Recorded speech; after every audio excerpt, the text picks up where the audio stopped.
सो stock exchange की बात कर रहे थे हम लोग। स्टॉक एक्सचेंज क्या है? जहां पे शेयर्स को एक्सचेंज किया जाता है, शेयर्स को ट्रेड किया जाता है। चाहे सेल करना है चाहे परचेज करना है, आप इनके थ्रू सेल परचेज कर सकते हो। और ये मार्केट रेगुलेट कौन करता है? बहुत बार बता दिया, अगेन सेबी करेगा। जो रूल्स एंड रेगुलेशंस हैं वो सेबी बनाएगा। और जितने लोग यहाँ पे काम करेंगे, जो ब्रोकर्स होंगे, जो मर्चेंट बैंकर्स होंगे या और भी इंटरमीडियरीज होंगे, सारे के सारे लिस्टेड होंगे, ओनली देन वो डील कर सकते हैं। यहाँ पे कंपनीज होंगी स्टॉक एक्सचेंज में, वही कंपनीज डील कर सकती हैं, अपने शेयर्स को खरीद सकती हैं या बेच सकती हैं, जो क्या होंगी? रजिस्टर्ड होंगी या लिस्टेड होंगी। और ये चीजें यहाँ पे कहीं ना कहीं दी होंगी, हो सकता है ये ना भी दी हो, तो मैं आपको बता रही हूँ, इसलिए अपनी कॉपीज अपनी बुक्स के ऊपर नोट करिए। ठीक है, पहले मैंने इंटरमीडिएरीज बता दिए, वो अपने क्या होंगे? लिस्टेड और रजिस्टर्ड। फिर मैं दूसरे नंबर पे ये बता रही हूँ, जो कंपनीज होंगी वही कंपनी स्टॉक एक्सचेंज में ट्रेड करेंगी, अपनी सिक्योरिटीज को खरीदेंगी या बेचेंगी, जो लिस्टेड होंगी। लास्ट में कंपनीज के जो शेयर्स हैं, अगर तो मेरी सिक्योरिटीज लिस्टेड है, मेरी सिक्योरिटीज रजिस्टर्ड हुई है, ओनली देन मैं उनमें ट्रेड कर सकती हूँ, अदरवाइज नहीं कर सकती।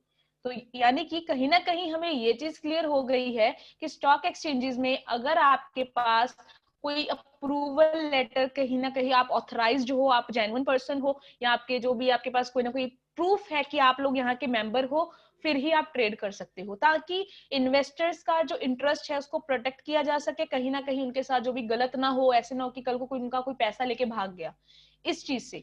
तो ये सारे जो रूल्स मैंने अभी बताए हैं कि रजिस्टर्ड होना चाहिए, कौन बताता है? सेबी बताता है। अब स्टार्ट करते हैं। स्टॉक एक्सचेंजेस ऑर्गेनाइज्ड हैं और रेगुलेटेड मार्केट है। अब मुझे नहीं लगता ये बार बार चीज बतानी पड़ेगी, क्योंकि अभी बता चुकी हूँ कि रूल्स एंड रेगुलेशन बनाए जाएंगे, पूरा ऑर्गेनाइज्ड सेक्टर है for various securities issued by corporate sectors and other institutions. कोई कॉर्पोरेट सेक्टर है, कोई फाइनेंशियल इंस्टीट्यूशन है, एचडीएफसी बैंक है, कोई कंपनी है, वो अपनी सिक्योरिटीज को इशू कर सकते हैं।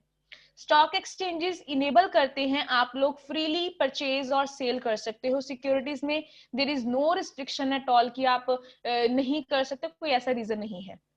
नेक्स्ट इन्होंने एक डेफिनेशन दी हुई है, security exchanges are market places. Of course कि एक्सचेंजेस एक मार्केट प्लेस है, वहां पे आप करते क्या हो? Where securities have been listed, please underline, जहां पे सिक्योरिटीज क्या होती हैं? लिस्टेड होती हैं, मतलब रजिस्टर्ड होती हैं। Thereon may be bought and sold for either investment और स्पेकुलेशन। अब कहते हैं कि जहां पे सिक्योरिटीज आपकी रजिस्टर्ड होती हैं, उनको स्टॉक एक्सचेंजेस कहते हैं। आप लोग सिक्योरिटीज को सेल कर सकते हो या परचेज कर सकते हो। अब इस वर्ड का मीनिंग समझा रही तो ध्यान से सुनिएगा। आइदर इन्वेस्टमेंट और स्पेकुलेशन। अगर मेरे फादर ने, आपके किसी भी पेरेंट्स या फैमिली मेंबर ने पैसा इन्वेस्ट किया है शेयर मार्केट में, और वो उनको ये है कि हमें ना रिटर्न मिलता जाए, बस हर महीने इतना इंटरेस्ट, इतना डिविडेंड आ जाए, हम सफिशिएंट, हम खुश है। मतलब 10 साल के लिए, 5 साल के लिए मैंने उनकी कंपनी में पैसा इन्वेस्ट कर दिया, ये इन्वेस्टमेंट है। इन्वेस्टमेंट क्या होती है? पैसा इन्वेस्ट किया, अब रिटर्न लेने की तैयारी कर रहे हैं हम लोग। स्पेकुलेशन होती है, पहले बताया गया है, सट्टेबाजी।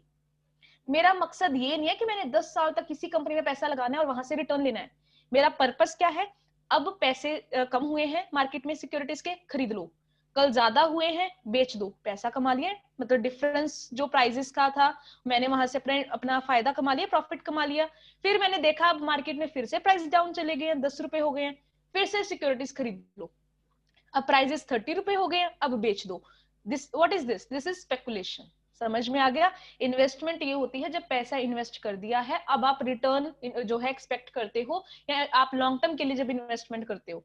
स्पेकुलेशन आप अपने फ्यूचर के लिए नहीं कर रहे हो, आप जस्ट शॉर्ट टर्म प्रॉफिट कमाने के लिए करते हो। प्लीज अंडरलाइन करके लिख लीजिए, शॉर्ट टर्म पर्पस में प्रॉफिट कमाने के लिए जब आप लोग सेल परचेज, मतलब इंस्टेंटली सेल परचेज करते हो, डिफरेंस इन प्राइसेस में डील करते हो, उसको स्पेकुलेशन कहते हैं।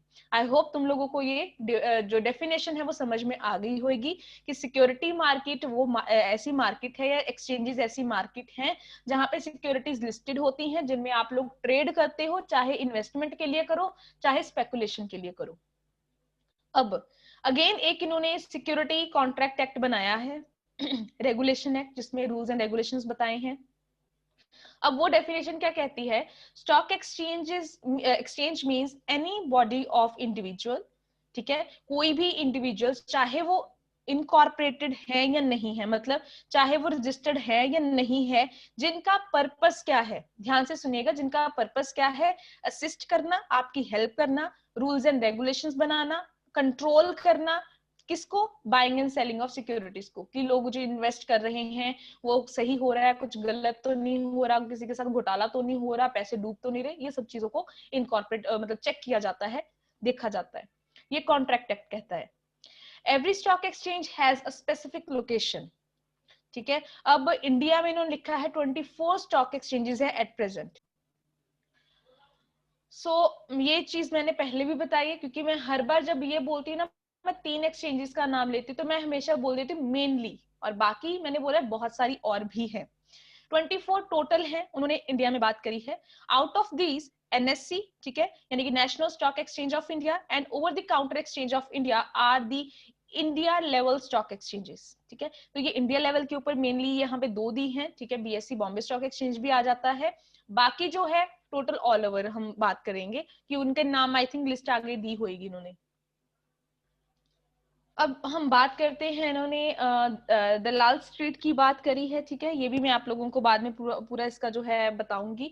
बाकी आप नाम जो है आप प्लीज एक बार देख लीजिएगा, दिल्ली स्टॉक एक्सचेंज वगैरह इन्होंने दिए हैं, कोई भी आप नाम लिख सकते हो, मेनली वही बात है, 3 नाम याद रखना, क्योंकि उसके बारे में हमने आगे डिस्कस करना है, तो वो आपको याद रहेंगे।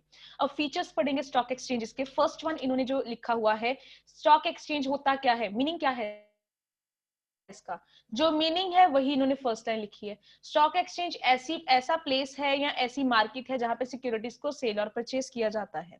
स्टॉक एक्सचेंज एक एसोसिएशन ऑफ पर्सन है, मैं कंपनी की बात नहीं कर रही हूँ जो सिक्योरिटीज बेचती हैं, मैं किन की बात कर रही हूँ, एनएससी की या बीएससी की या ओटीसीईआई की।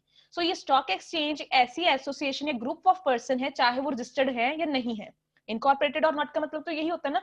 और मैंने आगे चीज अंडरलाइन कर दी, मैं किसके बारे में बोल रही हूँ, I am not talking about securities, I am not talking about companies, here I am talking about stock exchanges, for example NSC and BSc, वो चाहे रजिस्टर्ड हैं या नहीं है, हम उनको स्टॉक एक्सचेंजेस कहते हैं, और वो वहां पे हम लोग अपनी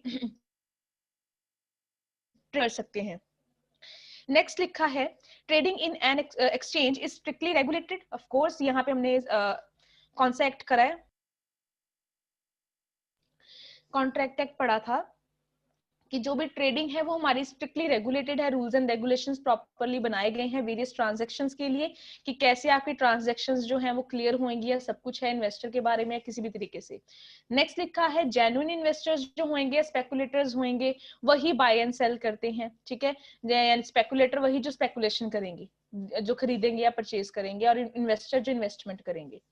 सो नेक्स्ट लिखा है, the securities of corporation, trust, government, municipal corporation, ये सब कुछ जो भी है, मतलब ये हमारी कंपनीज या इंस्टीट्यूशन, इनको अलाउ किया जाता है, ये डील कर सकती हैं स्टॉक एक्सचेंजेस में। यहाँ तक ये हमारा मीनिंग क्लियर हुआ है, ठीक है, और उसके साथ मैंने फीचर्स क्लियर